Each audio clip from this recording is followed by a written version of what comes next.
My name is...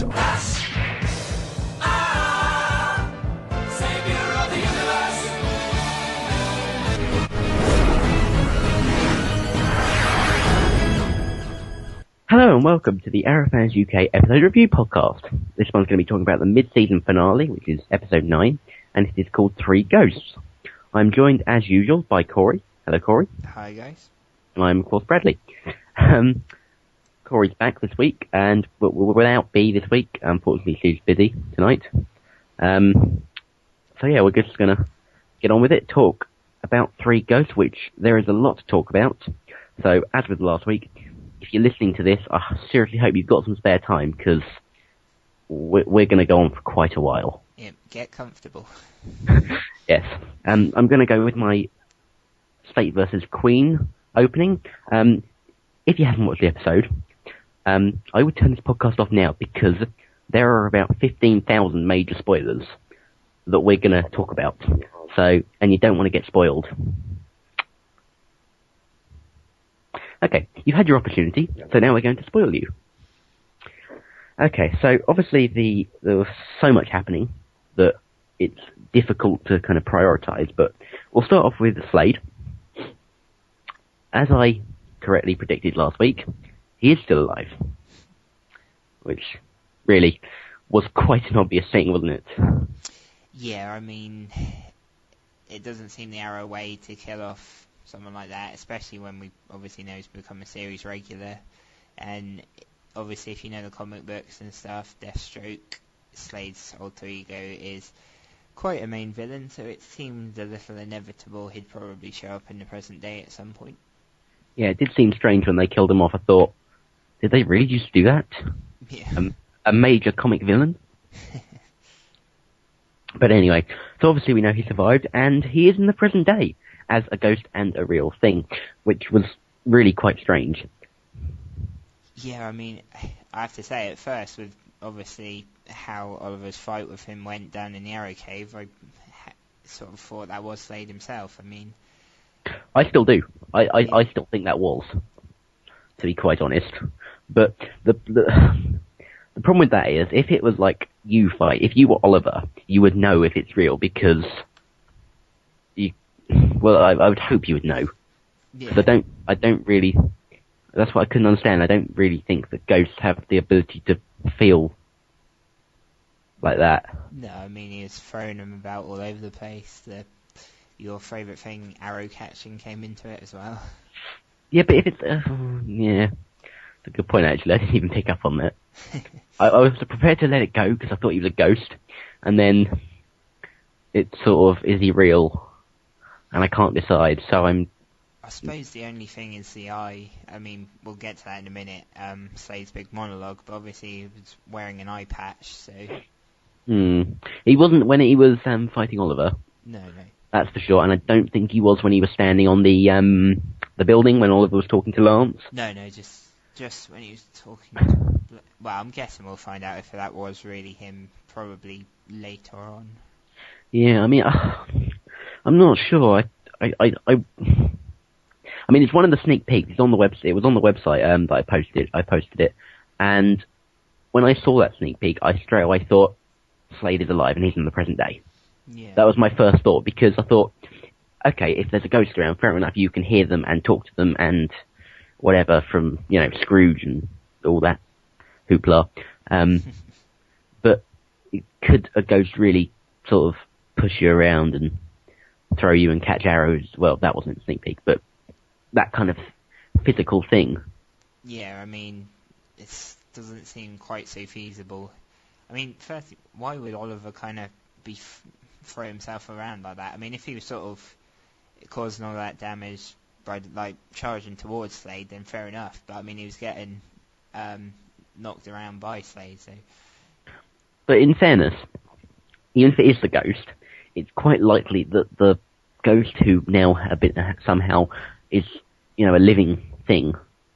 Yeah. Ghost has the same sort of strength power that Slade does on the island. That's a good point, actually.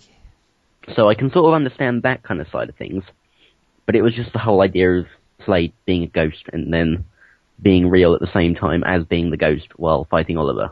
Yeah. If that makes any sense whatsoever. No, I know what you mean, yeah. It was just sort of... But the thing that's making me back up my point of... Well, not my point, but the idea of the fact that it is a ghost, and the ghost somehow seems the ability to be touched and whatever, was when Oliver had his hands on Shadow's face in the Queen Mansion. Yeah, because you could see... Yeah, that's true, actually. And we quite clearly know that she's dead. Yeah. we saw that, which I'll come to in a minute. But yeah, kind of straying off the point a little bit there. But oh well. Yeah, so Slade is alive, no matter whether he was alive in the Arrow Cave or not. He is alive. It's pretty simple. And he is very unhappy with Oliver. I'll put it that way. Yeah, just a tad. I'll give you one guess at why that might be. I'm going to guess it's something to do with his heart, with his eye. That wasn't going to be my guess. My guess was going to be that when Oliver went to the next drugstore, he didn't pick him up a copy of Sports Illustrated. I remember that. That was from Dodger. Yeah, I had to go back to that.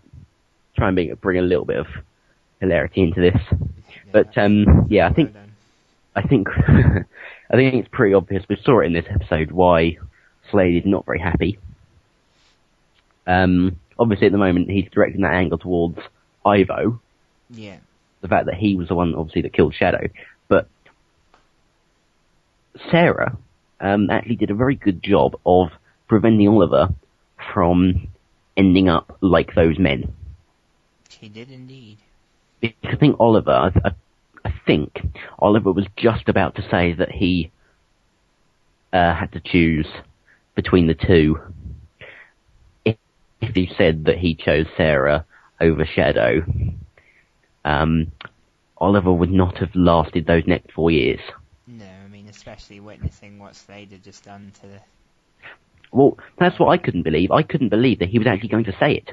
No, I know, I couldn't. And then Sarah jumped in. I'm like, that was really good of you, Sarah, because Oliver would have died. And then Slade would have probably killed you as well. Then we wouldn't have had any show. Well, that's true. But yeah, I think Shadow's death is probably going to be the thing that's got Slade annoyed with Slade annoyed with Oliver. Yeah, I was thinking about that earlier actually, because obviously he thinks it's Ivo at the minute, and if you look at the plot in the present day of what Slade and Brother Blood are doing, it obviously seems to have similarities to the Mirakuru on the island, because Blood came out with the Save the City remark. So I was suspecting that Slade's going to find out that Oliver had the chance to save Shadow. Well, we can assume that obviously from the conversation with the ghost. And I'm just wondering if maybe Slade kind of gets a little closer to Ivo. I mean, obviously I think he seems a little bit manipulative with what he's done with Sarah. So, yeah, well, I guess we'll see how that unfolds, but I think you're definitely right with Shadow's death is going to start to drive that wedge between them. Well, I mean, I'm just going to come back to one of your points there. The likelihood of Ivo going within 100 yards of Slade and surviving... Yeah, that's very true, actually. Slade is not going to listen to a word Ivo says except for his dying words, and the time between, as we've seen with Cyrus and Slade killing those Ivo's men, there isn't much time between the strong person attacking and the person's death. No, you don't really have much time to breathe. So, Ivo's not going to be able to explain himself, and even if he was, ultimately Ivo was the one that fired the shot. Well, yeah, that's a good point. So, okay, Oliver may have chosen Shadow to die, but actually Ivo was the one that did it. So, they're both, I'd say equally to blame, but they both share responsibility. Yeah. I'll put it that way. And But I mean, what you said was a very good point about Oliver and the arrow in the eye and whatever. I assume that what's going to end up happening is that once, might be after, might be before, might be during, when Slade kills Ivo, Yeah. Slade's going to find out that Oliver chose Sarah at some point. Yeah. They're going to hate each other. They're going to get into a massive fight. Oliver is going to put an arrow through Slade's eye. Slade is now wearing the Deathstroke mask, hence Deathstroke mask on the front of the island with the arrow through the right eye. Yep. And therefore, that's why Slade is annoyed. Oliver thinks Slade is dead, as he did with Deadshot, when he put an arrow through his eye, and clearly we've seen that Deadshot survived. I'm not even going to go there. It's almost as bad as the arrow catching. But yeah, so Oliver's going to do that. He's going to think Slade's dead. Sarah's going to supposedly die. Oliver's going to get rescued, and now we're in the present day. Slade's still alive with a lack of an eye, with an eye patch, and he is going to do to Oliver exactly what Oliver did to him. I think that's a very fair summary of what's going to unfold. Yeah. Who says this show is unpredictable? Yeah. I've just predicted the next 4 seasons. Maybe not 4 seasons. With Arrow, probably the next 3 episodes. It seems to be that way at the minute. Yeah, as we were saying, there are 2 big bands this season, and obviously we've met both of them now. But in meeting Slade, and I say meeting him, finding out that he's alive and in Starling City, I couldn't quite understand. When it kind of zoomed in, they were talking about about how Sebastian Blood's running for mayor. Yeah. On the TV, and then it kind of zoomed out, and you could see a man's left hand sitting on the table. Obviously, Slade's left. It kind of zoomed out, and you could see the back of his head. Yeah. And then Brother Blood walked in, and started having a conversation, and you could hear Slade talking, and then it looked at his right hand, and then about a minute later, it zoomed into his face, and the music got all really dramatic. And I'm sitting there thinking, well, yeah, we figured out it was Slade a minute ago when we saw his hand, the back of his head, and his voice. Yeah, I know, I mean... And now you're making a big deal because we've seen his face. I know, yeah, I mean, you've got to... If you haven't guessed that was Slade by then you're not the brightest. You're not paying all that much attention, are you? No, I mean, you've known this guy's voice since the middle of season 1, but you still need to see his face to identify him. Yeah. So yeah, even though the music went really dramatic there, I sort of like, I suspected that he was alive from the moment that we saw him as a ghost, or not as a ghost, or whatever, you know. We've already discussed, but I don't want to go into it again. But I suspected it from then, that he would be alive. So although it was a massive shock to actually see it, the fact that he is actually alive, I was expecting it. I mean, I think we talked about it even from as far back as League of Assassins, where Sarah mentioned him. So I think it was the episode before that she mentioned Slade. Yeah, that's right. Yeah, sorry about that. Yeah, Crucible. It was episode 5 that they mentioned Shadow. Yeah. In which we came to the conclusion that she's dead. Yeah. Quite rightly.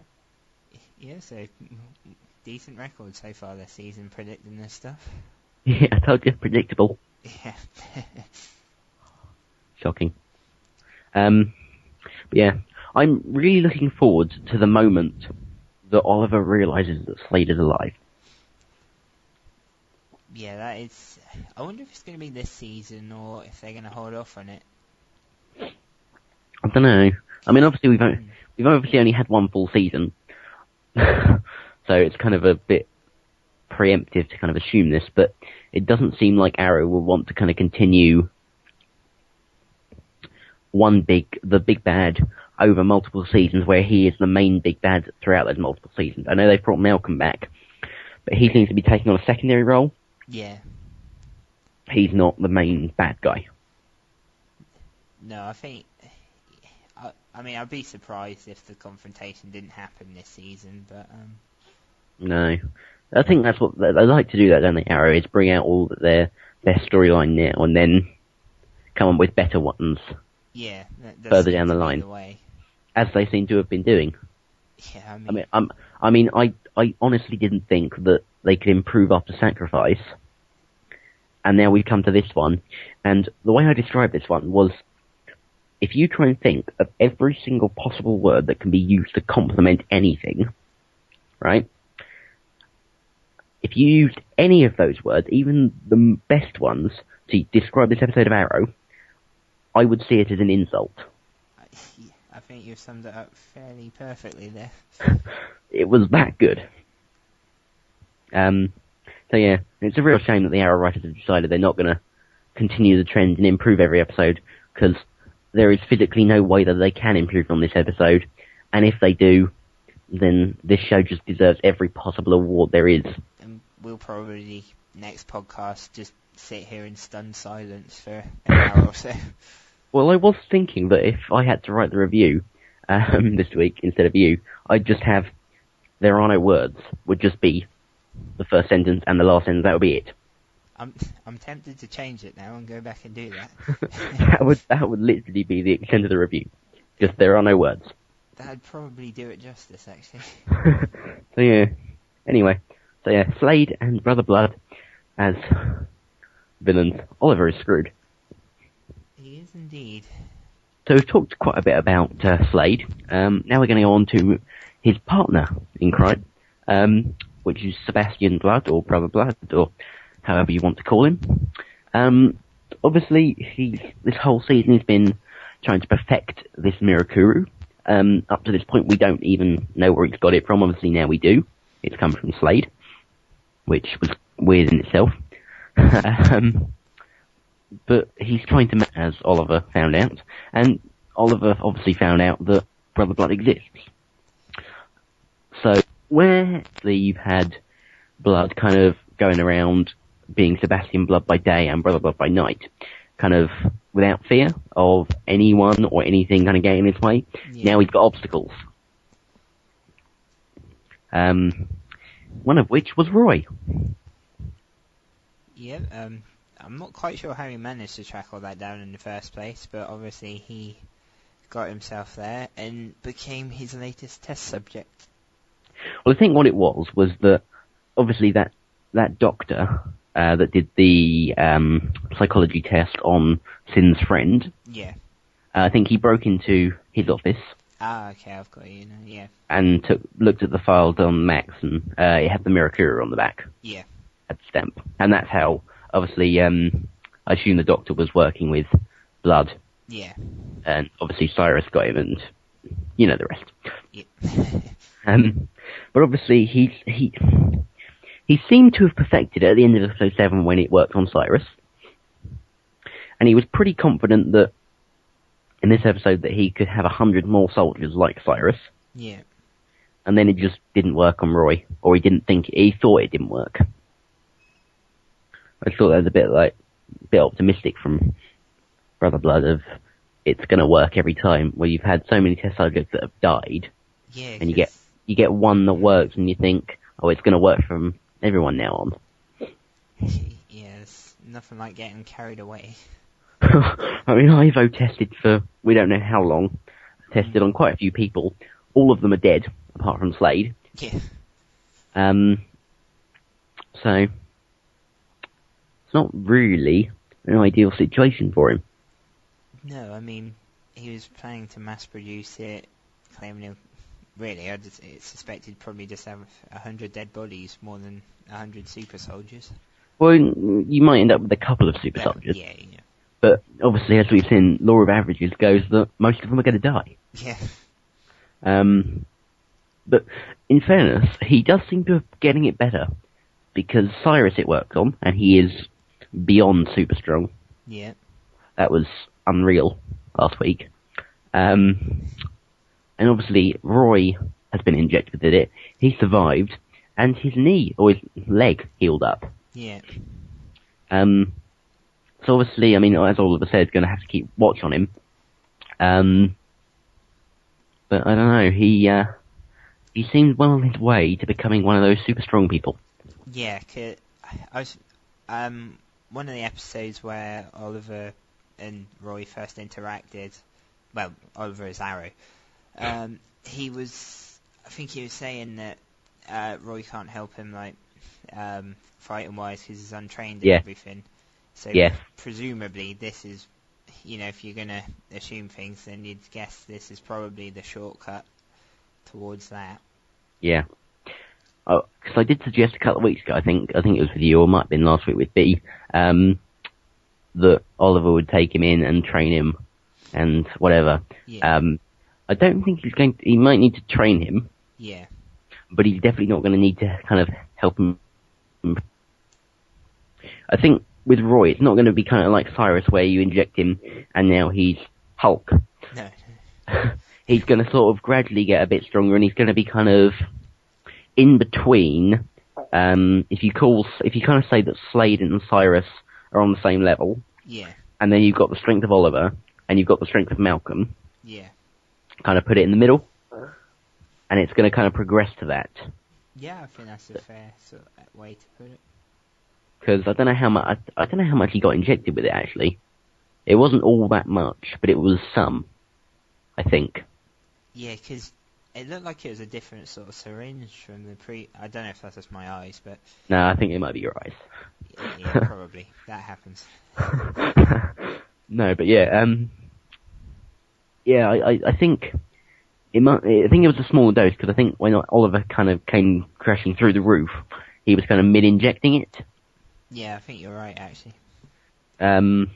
So he's going to get stronger, but he's not going to get as strong as Cyrus. No. So it's going to kind of...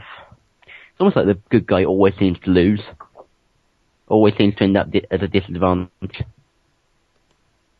It's like the bad guy gets the super strong serum the full way, gets superhumanly strong, and the one who's going to turn out to be the good guy is kind of averagely superhuman, if that makes sense. Yeah, well, we do love an underdog. Yeah, well, yeah. Yeah. Don't really what else to say now. I think we've covered it pretty well. I mean, it's one of those things we're going to just have to wait and see a bit how it develops, and I guess in a few weeks, well, not exactly a few weeks, a few months probably, we'll be able to come back and see if you were right with that. I mean, kind of continue on with it a bit. Obviously, Cyrus got killed. Yeah. Or we presume he got killed. And I've been trying to figure this out because I'm not really into the comics at all. I don't know how much you know about it. So we could end up missing B here a bit. But when Oliver took Cyrus out, he ended up with this green, I think it's green anyway, thing on his face. Yeah, I wasn't sure what that was, if it was acid or something. And it was back to the dramatic music. Yeah. It was one of those kind of shocking pieces of music. It's almost like, oh my god, something massive has just happened, and you're meant to know what it was. And I'm just sitting there thinking, I don't really know what that was. Well, I did actually research him, and he is the alter ego of a zombie supervillain called Solomon Grundy. Yes, the poem. Yep, the poem. Yes. I looked that up. Alright, yeah. Yeah, so I'm guessing we're going to see whether they're going to go that route. I would really hope not, because I don't want this to turn into The Walking Dead. No, I mean, the super strength is fine, that was pretty cool, but the zombies... Yes. See, it's the superpowers, fair enough. The zombie, nah. We don't want a Walking Dead crossover. No, and I mean... No, we just don't. I've already got enough bad reports of people from The Walking Dead, so... Yeah, just don't go there, writers, if you're listening. Yes. But yeah, so he's dead, presumably. Although he'll probably find a way to come back. Because he is quite a big villain, I think, isn't he? Yeah, and so, unfortunately, just in one of his abilities is self-resurrection. Yeah, I think I saw that one of them was immortality as well. Yep, you're right, that's right below it, sorry. So, I guess we don't even know if he is actually dead, to be honest, I mean... It did look like it, to be fair. Yeah. But then it looked like Malcolm died, and it looked like Slade died, and it looked like Roy died. Yeah. You never know with this show. And it looked like Sarah died. That's very true. I'm just trying to think of any more examples. And it looked like the Count went crazy. Yeah. We clearly don't know that's true. So yeah, I literally have no idea. But what was I going to say about Brother Blood? Obviously he's now got to rebuild the serum completely. So actually that's that kind of the Christmas break of where the shows usually like to follow the dates roughly. Yeah. Can be quite good for him because he gets a few weeks to try and rebuild it. Yeah. And I don't know about you, but I've got a feeling he'll probably get there in the end. Yeah, the end not being too far away. Yeah. So, yeah. I'm a little bit worried for Oliver because he struggled to defeat Malcolm Merlin. He couldn't kill him. No. And now you've got someone who we know for a fact is stronger than Oliver. And Brother Blood, who produces the thing that's going to make... I'll tell you what, I've just thought of this. Imagine Slade getting injected with more serum. Blimey, probably turn into some freak-ass Hulk. giant Hulk thing. That would be awful. But brilliant at the same time. Sladezilla. It's a good name, actually. But honestly, I've just thought of that, actually. That would be crazy. Wouldn't it? I'm sort of imagining it in my head now. I mean, from what I understand, I think Oliver probably had a hard time defeating Slade in the first place. Yeah. Albeit, okay, fair enough, Oliver is stronger now, but... You know. I don't know. I literally don't know. I guess we'll just have to see. I mean, suspect the showdown with Slade in present day will probably, with the way the show sometimes works, it wouldn't surprise me if it's at the same time as the one on the island. So. I don't know, really. That would make sense, considering they have been a lot more true to the flashbacks, kind of resembling the present day. They've been a lot better with that this season, so it wouldn't surprise me. But we'll see. I suppose at the same time that suggests Slade would be, presuming it's the end of this season, that suggests Slade would go off the island as well, but... Yeah, that does presume that he died, and then it's like, well, where's the next 3 years of storyline coming from the island? Yeah, exactly. It's difficult to... You can predict something, and then it's kind of got a knock-on effect on something else. That's what I really like about the show, the fact that everything's connected. Yeah. So if you do make a prediction like that, you've got to take into account 10 other things. It's a sign of a good show, to plenty of different things to get your teeth stuck into. Yeah. So, yes, I am looking forward to a triple kind of showdown match between Oliver, Brother Blood, and Slade. That will be pretty... I'm guessing that's going to be pretty awesome. I don't fancy Oliver's chances much, but perhaps that's where Roy might come in with his newfound strength. Maybe. But as I said, we will see. Yeah. At some point. I don't know when it is. Okay, so we're going to go on and talk about the ghosts that appeared, very Scrooge-like, and Oliver's strange mental health, which really, it wasn't all that much different to usual, really. He's pretty crazy quite often, you know, going around shooting arrows into people. Yeah. I count that as pretty crazy. Not exactly your standard behaviour. No, it's not. So yes, the ghosts. I can't remember when this was announced, but when it first was announced, I very much said, the first thing I thought of, 3 ghosts, and the press release. We're getting a Scrooge storyline. I think you even mentioned that to me once. It might have even been in a podcast. Yeah, I think it was actually. Yeah, it rings a bell. Yeah. But yes, that was very much my first impression of it. And going into watching the episode, I thought, right, so I'm waiting for 3 ghosts to appear to tell Oliver that he needs to deliver Christmas present and stop shooting arrows.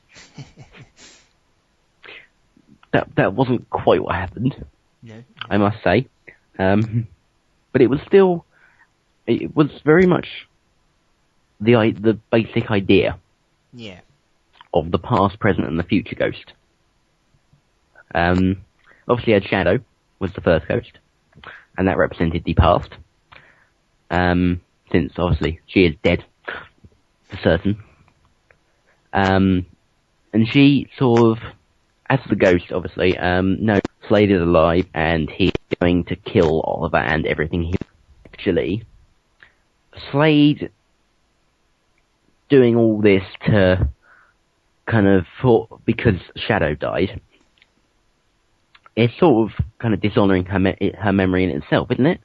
Yeah, I mean, she's not that sort of... She doesn't seem to be someone who's really a big fan of violence, and I mean... obviously, her and Oliver were a thing, and I doubt she'd really blamed him for her death, because...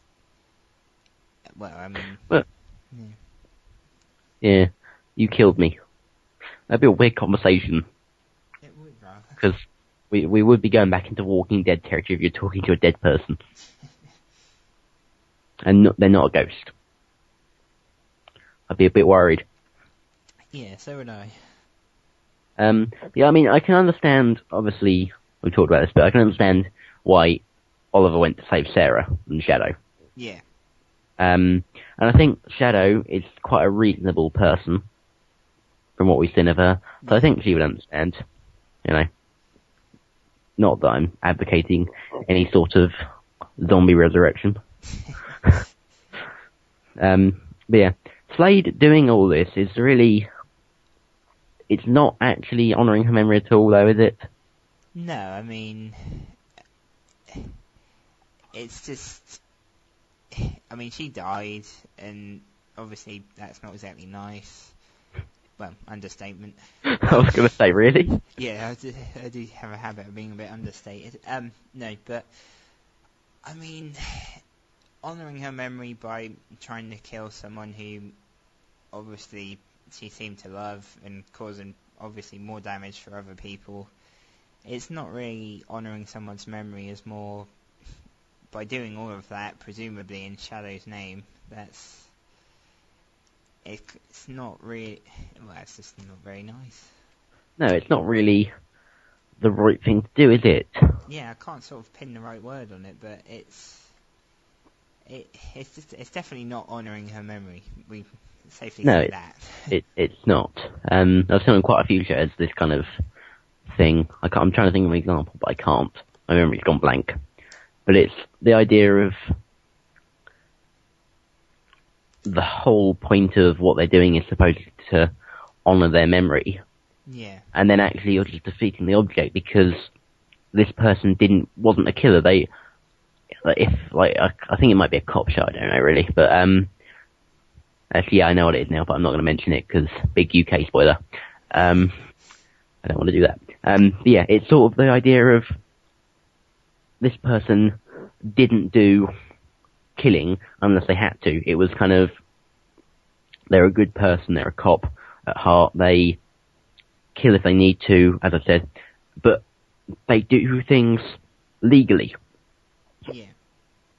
And then they get killed, and the person kind of tries to exact revenge in a very violent way, rather than letting kind of the legal system take its course, which is what that person would have wanted. I mean, obviously there's a little bit of difference here, because there's no legal side on the island, and all that kind of thing. But, I mean, once he's killed Ivo, which I presume that either Oliver or Slade is going to do, it's sort of the end of it. It should be the end of it. Yeah.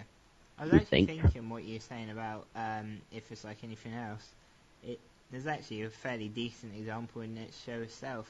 The way Oliver's trying not to kill people anymore to honour Tommy.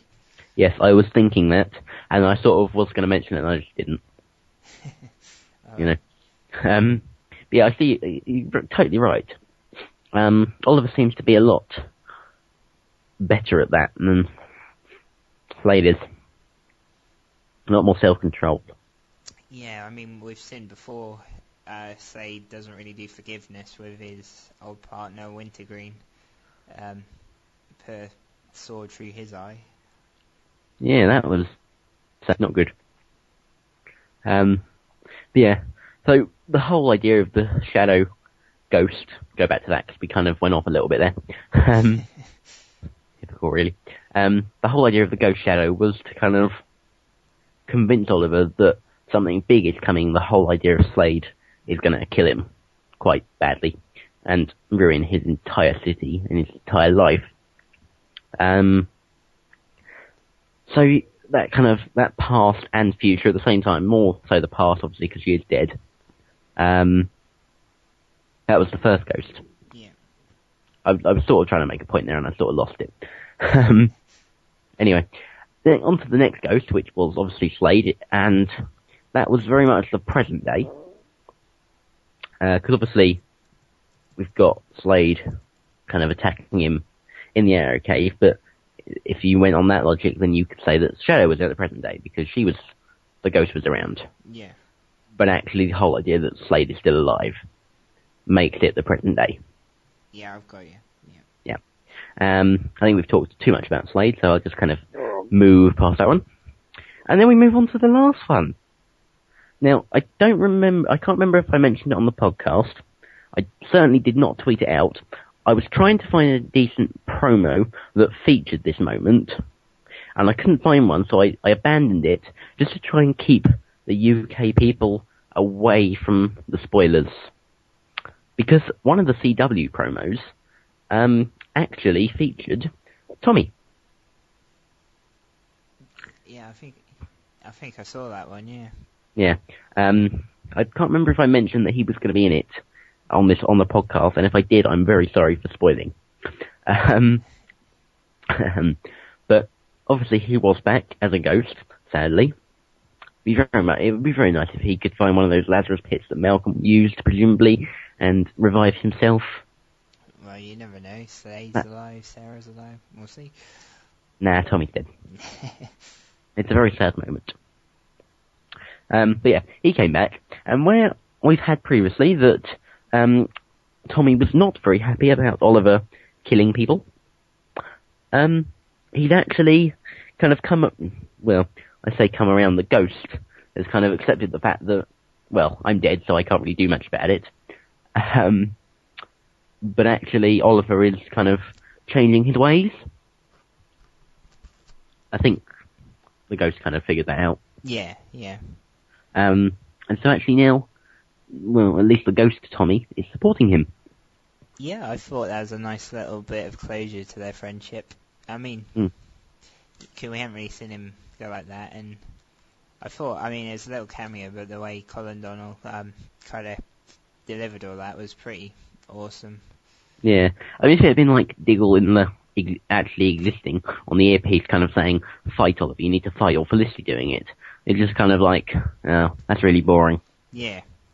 And then it's kind of bringing the kind of him seeing his friend who he thought hated him. Yeah.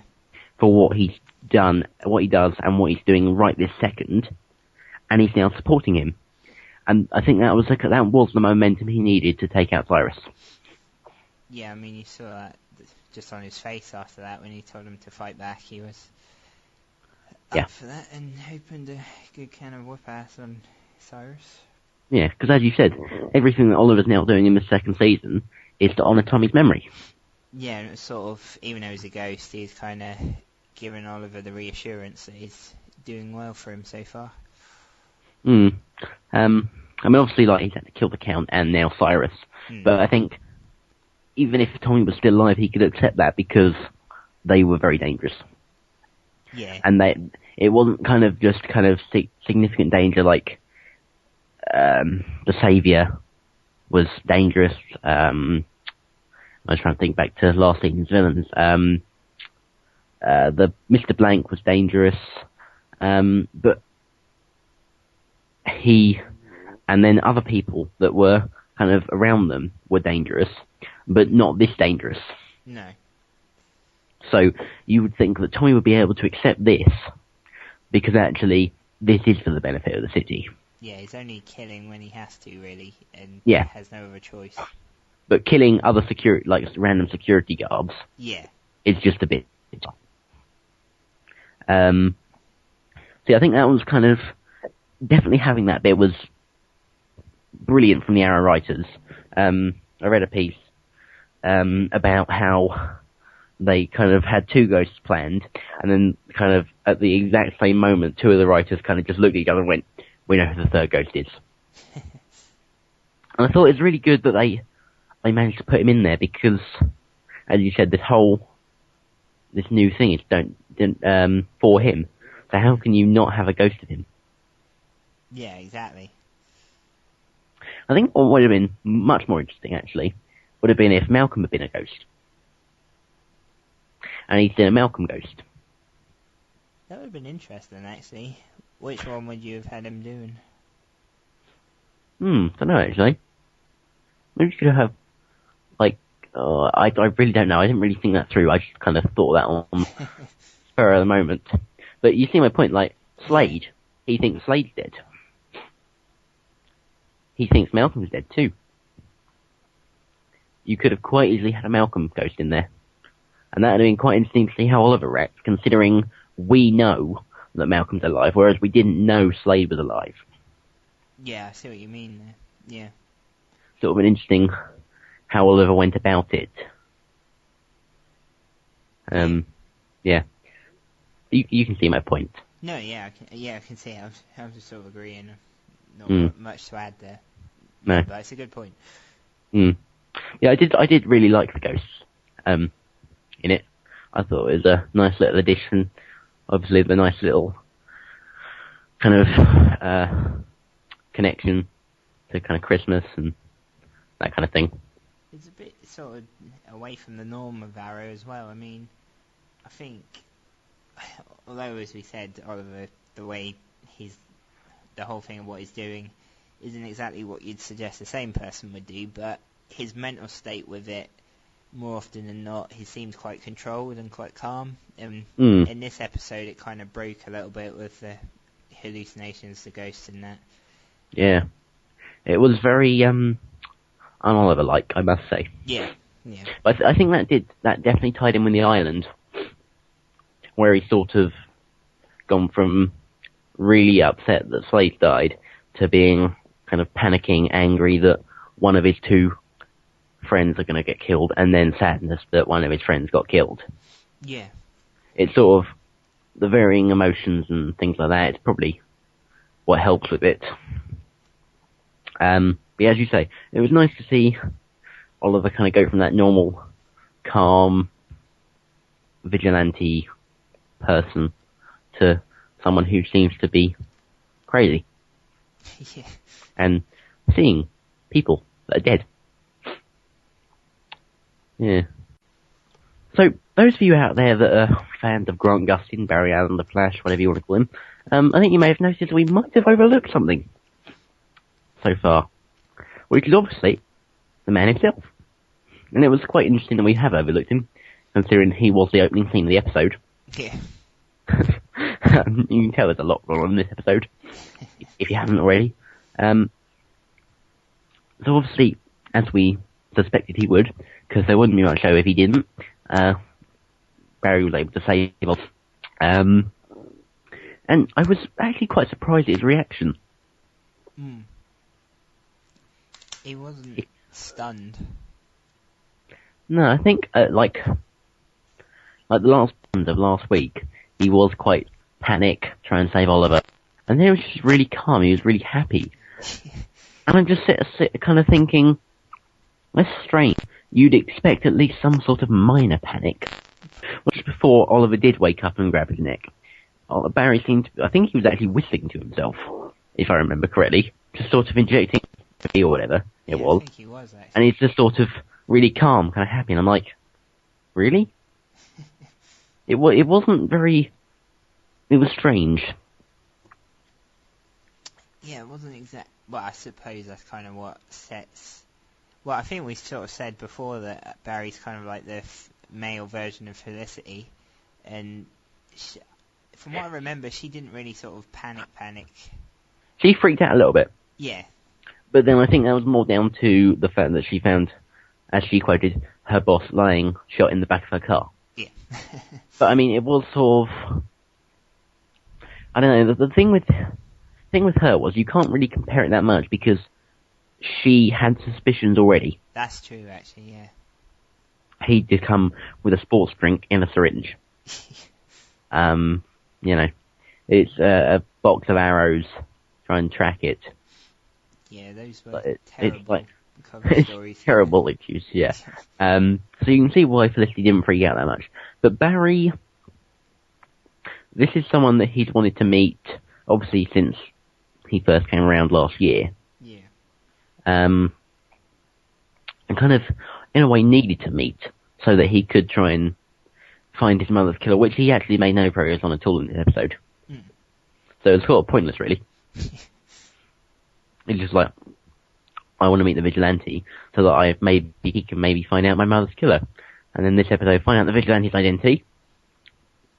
And then before he goes anywhere near investigating his mother's death, I'm going to go back to Central City. Just like, what? Wasn't that the whole reason you were there? That's true, actually. I don't know. But obviously, the Arrow writers planted it perfectly for a Flash spin-off. Yeah. I'm actually quite surprised that they actually managed to bring in that kind of... I haven't read any of the comics, but I've sort of done a little bit of internet research. And I think that was very similar to the way he actually gets his powers in the comics. Oh, right, yeah. I haven't really got any background knowledge. So.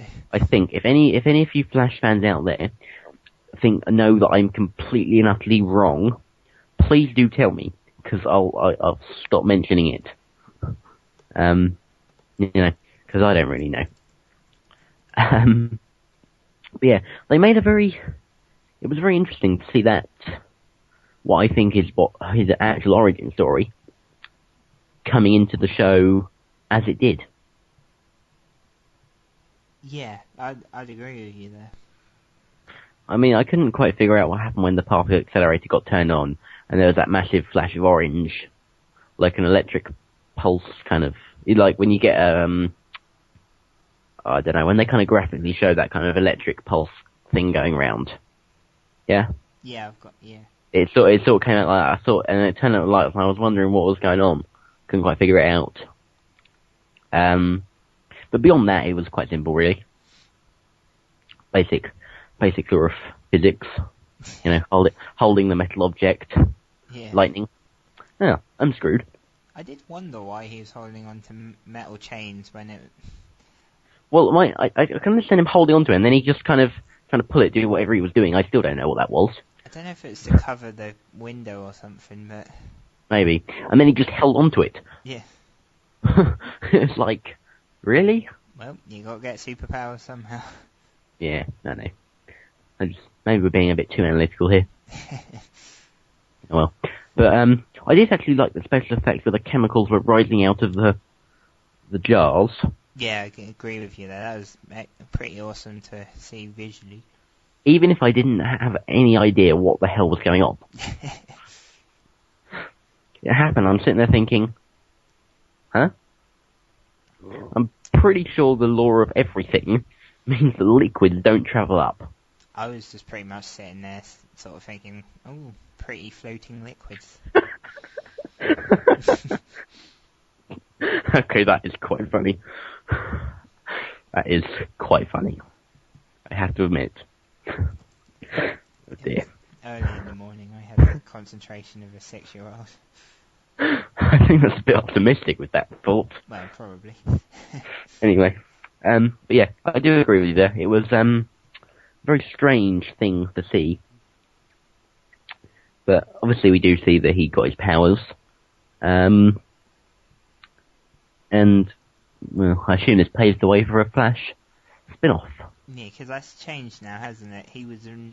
That was originally going to be episode 20, but aren't they doing a Flash pilot instead now? Yeah, they're doing a actual kind of by itself, rather than a backdoor. Oh. My kind of thinking about that is that if they had still been doing a backdoor, would they have still shown this scene in this episode, and then in episode 20, show him as the Flash. That's true, actually. I think they, from what I kind of remember about that episode 20, I'm sure they said it was sort of the Flash origin story. So I think what may have happened was like, you could have had like, this happens at the start of episode 20. Yeah. And then they sort of follow it from there. Yeah. But I think the right decision not to go with it, because it would have to be very Barry focused then. More so than it was last week. And episode 20, as we saw last season, was where they were trying to bring it all to a head. Massive thing. And last season they had episode extra. They've only got 22 this year.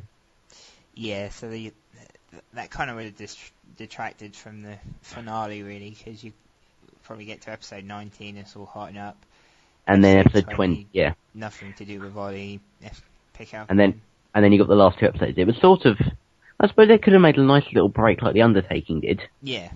But then again, that still kind of followed, you learn what The Undertaking is and all that kind of thing. This was, I didn't see this being any sort of relation to anything ever. No. Other than The Flash.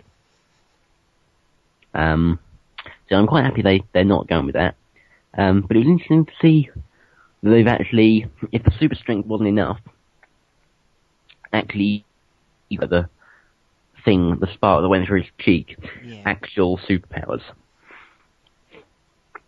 Yeah, I mean, obviously,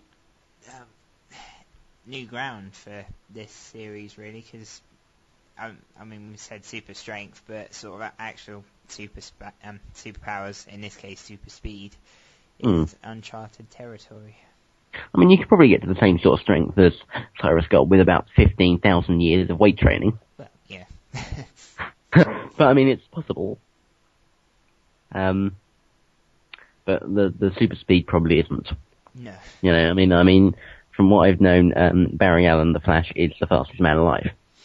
And it's ironic we've got that whole thing about him always being late. Yeah, I think that's one of the overriding things with Barry in the comics as well. Yeah.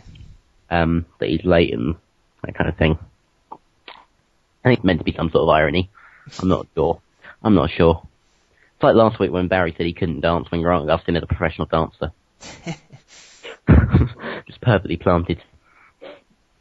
But yeah, it was interesting that they actually decided to bring it in.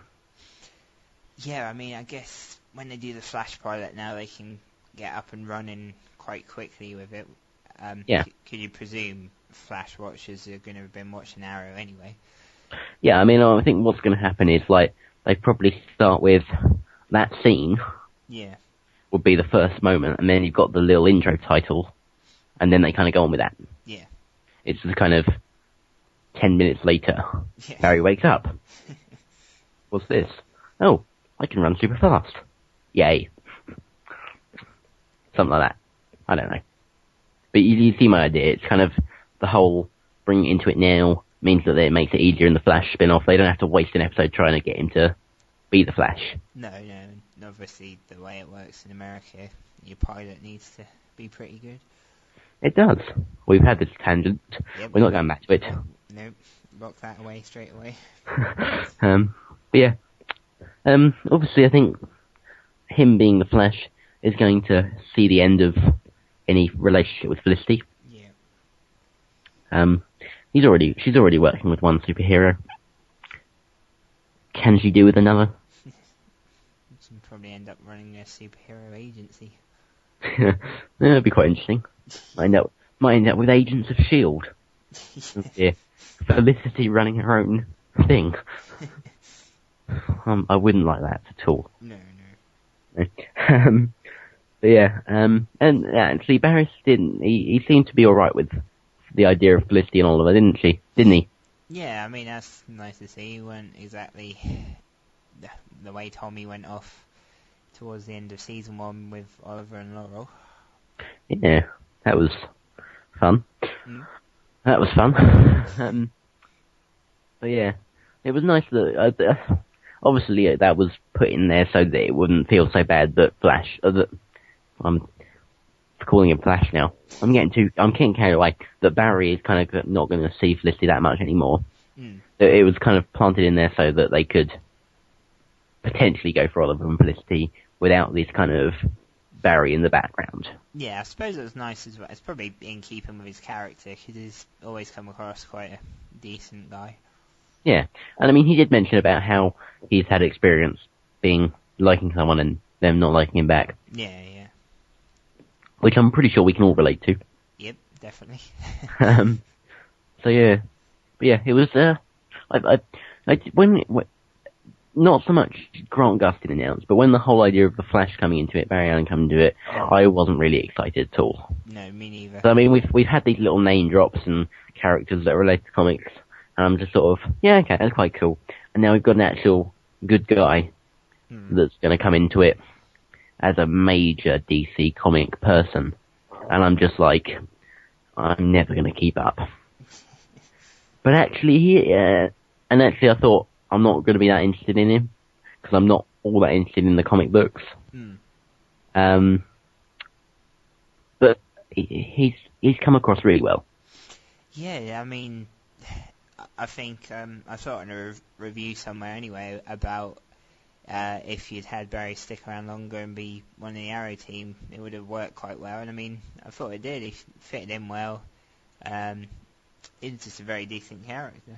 And I mean, well, you go. Okay. I think he'll be, as we've said many times, he's very much the male Felicity. Yeah. I think eventually, if he kept making the kind of sarcastic, trying to be a little bit funny in places, we'd get bored of it eventually. Yeah, because Felicity's great, but if you get to it, kind of...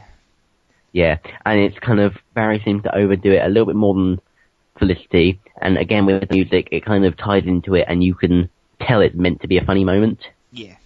Whereas Felicity comes in a really serious moment and makes a funny thing. And it kind of breaks the tension, and it's really nice to have that. Yeah, I see what you mean. Whereas with Barry, you've just got funny moments. Yeah. It wouldn't work for very long. I would get bored. Yeah, I think I would too. Yes. So yeah, I'm happy that we've had him, but I'm happy to see the back of him. Yeah, I mean, and also, I don't think I can complain too much if he crops up again. I mean, obviously, if he was, then he's going to be a little different now to what he was anyway. So. No, I mean, I am quite happy for him to come back whenever, and I'm sure he will. I'm just saying for now, I wouldn't want him as a main character. It wouldn't work. No, I'd agree with you there, and obviously, I won't go off on a tangent, but obviously, Roy and Co are probably going to be with Team Arrow eventually too, and you don't want it to get overcrowded anyway. No, that cave is quite small. It is indeed. I mean, one last thing we haven't talked about Barry was the fact that he has actually found out Oliver's identity. And Oliver was not happy. No.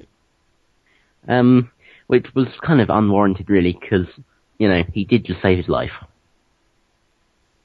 And as Felicity quite brilliantly put it, they didn't exactly have time to wake him up and ask him. You know. So, I mean, I can understand why Oliver was annoyed at Felicity for it, but at first, but kind of once he realised, actually, if she hadn't, he'd be dead. Maybe you should cut her some slack. Yeah, just a little bit might be nice. Yeah, I mean, next time she might just leave him to die. Yeah, no. That will teach him to be ungrateful. Yeah, and then Slade would win. Yeah. Then you get Felicity going off with Slade into the sunset. Yep, like the end of a western. Yes. Yeah, I obviously, as we've said multiple times, the amount of people finding out Oliver's identity is beyond ridiculous. Yep. And I think Oliver's actually realised that. Yeah, I'd agree with you there. And obviously as well, he didn't really trust Barry at all. No. So yeah. But obviously he's gone now, and he is going to become a superhero. So if Oliver was ever to learn his identity, it would be a kind of tie, wouldn't it?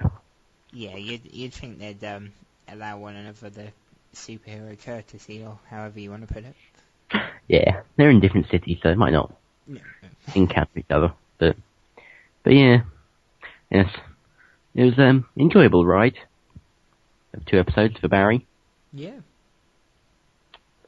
So we're going to go on and talk about some odds and ends from the episode, just little things that we picked up on that we haven't yet mentioned, whether they didn't fit into the sections that we talked about or just neglected to mention them. So, of course, you know my passionate love for the music. I've already mentioned it quite a few times. I don't know if you ever watched 24, with Kiefer Sutherland. I've sort of seen it on the odd occasion. Yeah, I loved it. Anyway, that's tangent. The first bit of music when Barry was trying to save Oliver, that sounded very dramatic, like 24 music. Alright, yeah. I must say that was the first thing I noticed about it. I don't know if there are 24 fans listening that picked up on that. If you did, tell me, and I'm not the only sado. That could be a bad word to use to describe people, but I'm included in that, so I don't mind.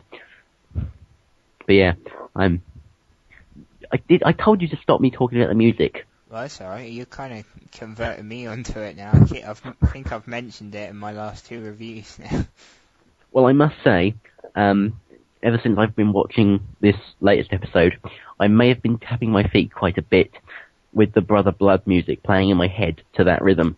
Oh, I love that. That's, yeah.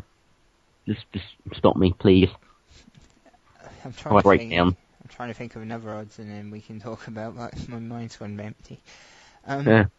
Well, I mean, I've got some notes. The thing I didn't mention, I didn't actually know this, I kind of looked it up and saw it on other people. The compressible microfabric that Barry suggested that Oliver used for his mask. Yeah. Do you know what the significance of that is? I don't, so go ahead. Apparently the flash suit that Barry wears is made out of a compressible microfabric. Uh-huh. So, sort of a little bit of a drop there, maybe? Yeah. I think. I mean, obviously, we are gonna eventually, whether we watch the Flash show or not, is yet to be decided.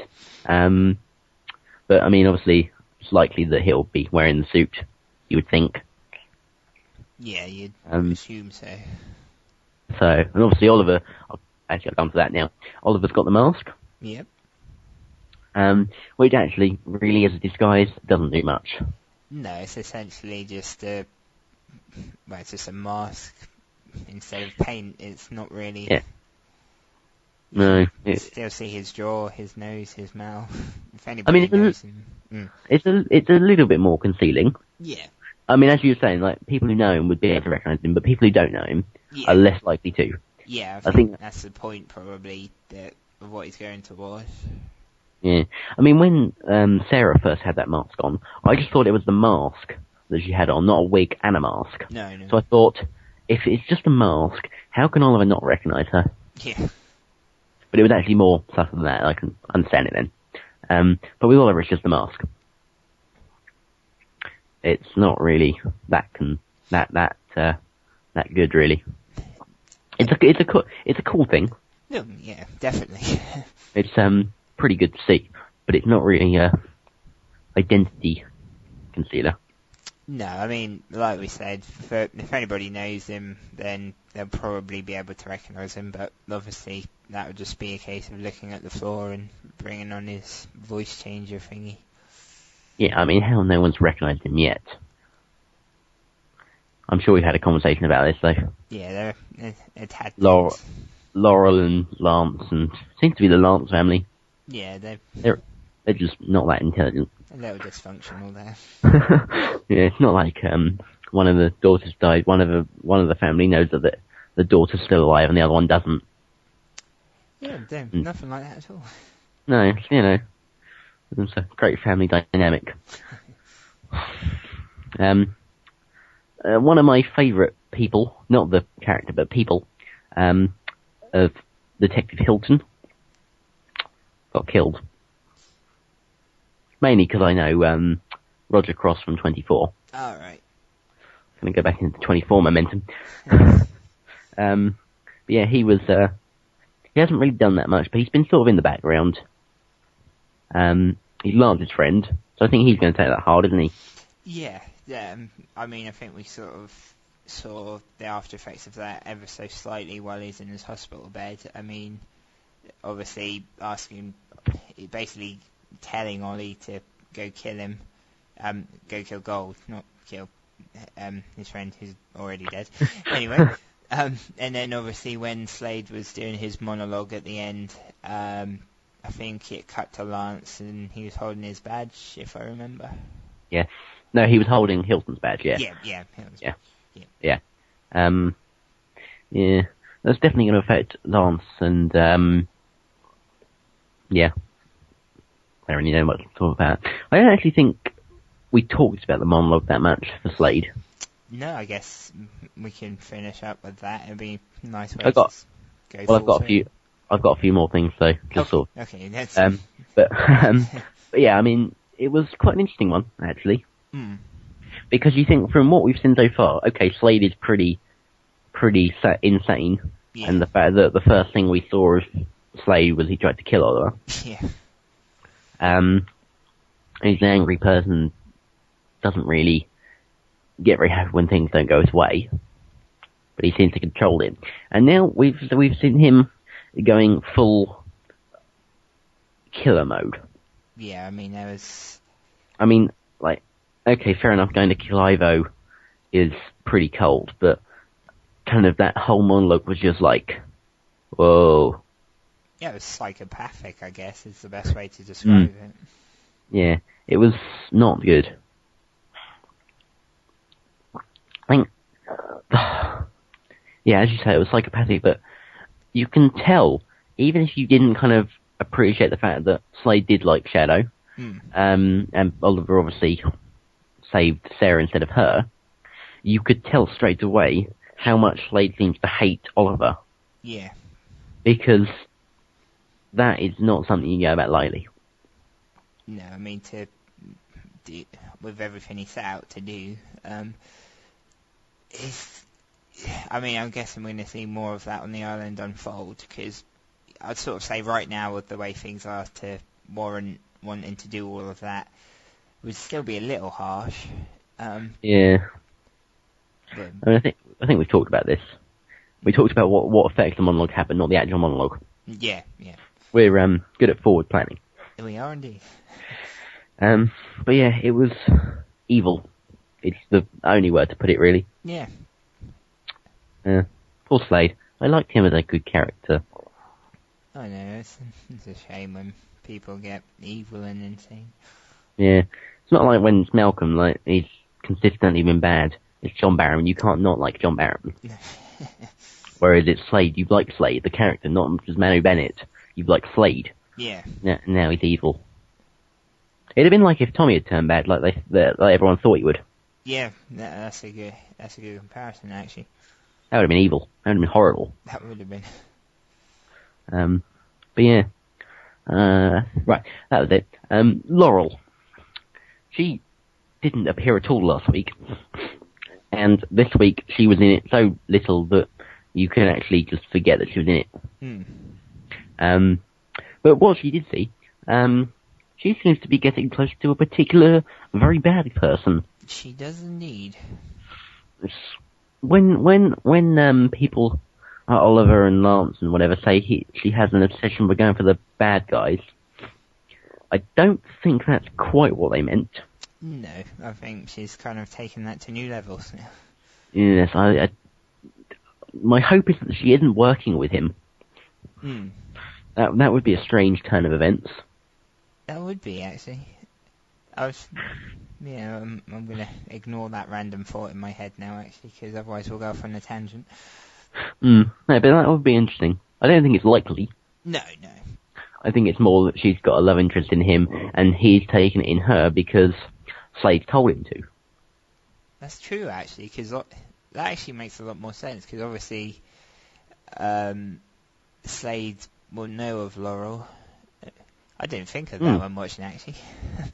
Yeah, because obviously Oliver showed him the picture and told him, and he's met Sarah.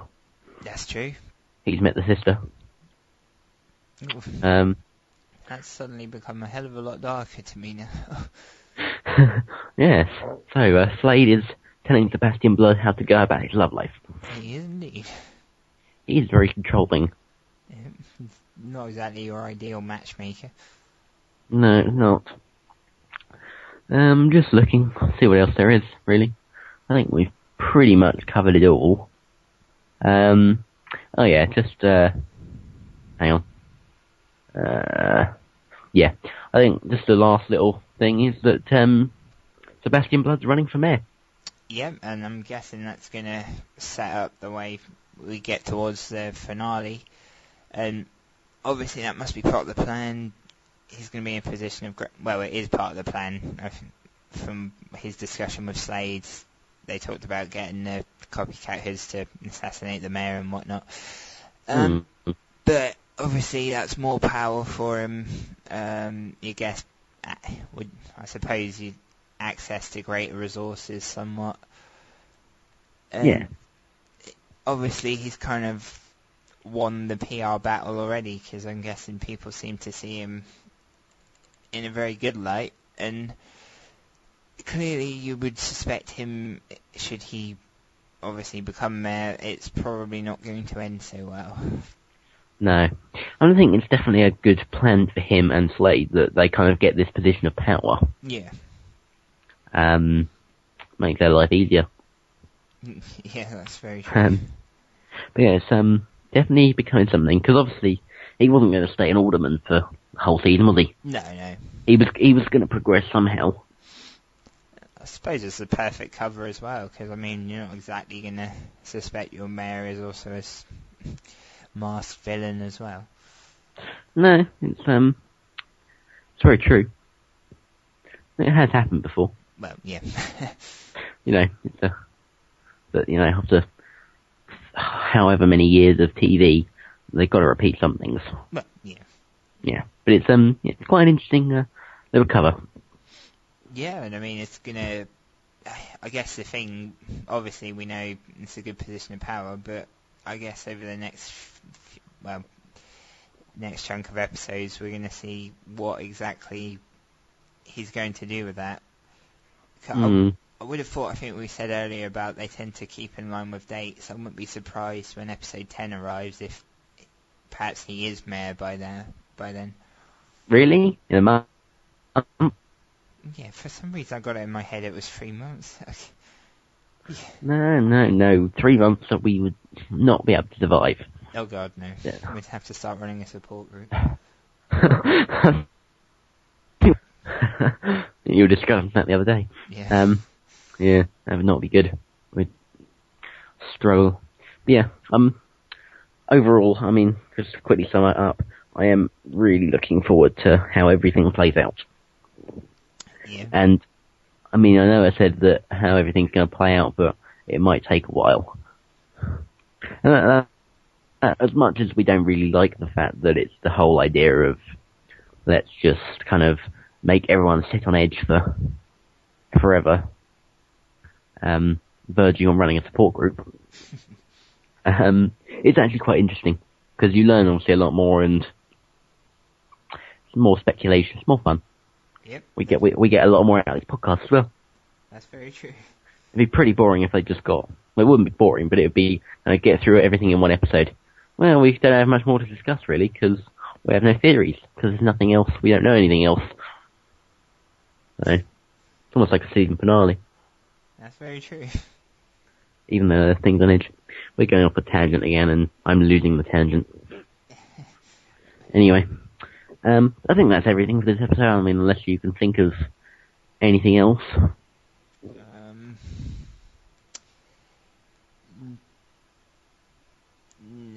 Nope.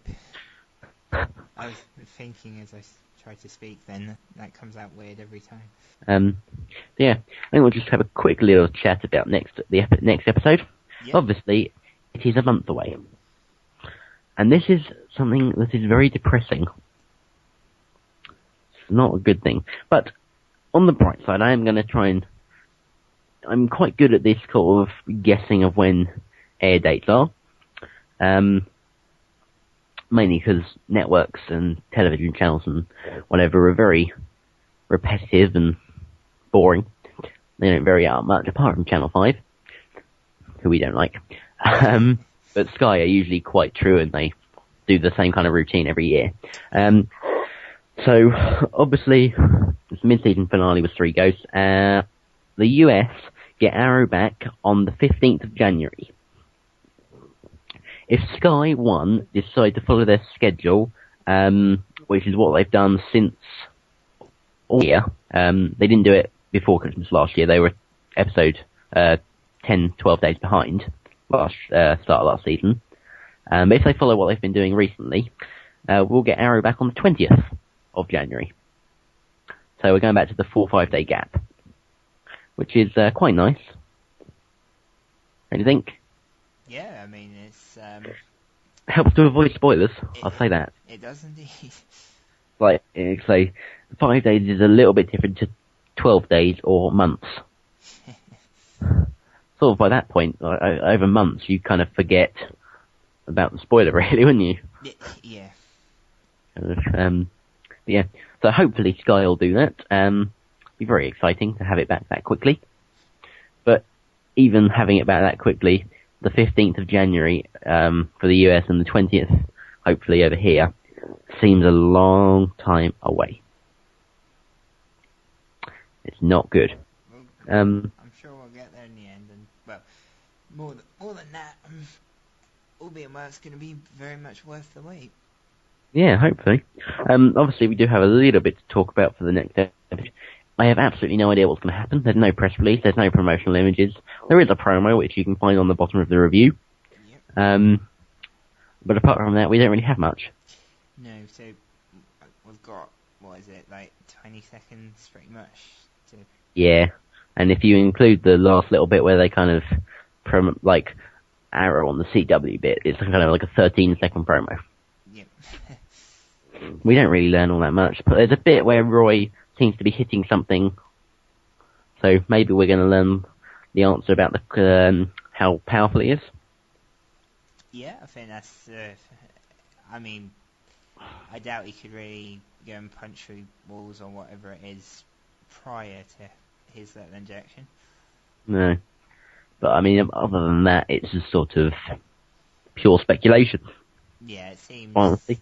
The other thing I saw from that, it seems that part of it is to do with Arrow trying to track down Brother Blood still. But, I mean, obviously, we don't know how much of a role that's going to play until the press release comes out, so... I really have no idea. No, me neither, to be honest.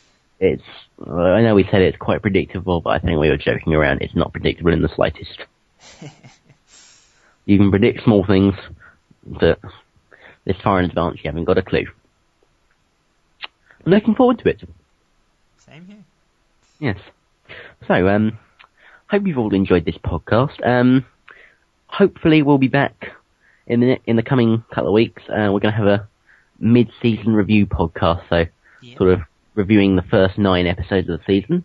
We're hopefully getting CJ back. I still need to talk to you about that, but we'll sort of arrange it, and then, we're going straight back into the Arrow season. And then it can fly by more, and we can get to the season finale in double quick time, because we're enjoying it so much.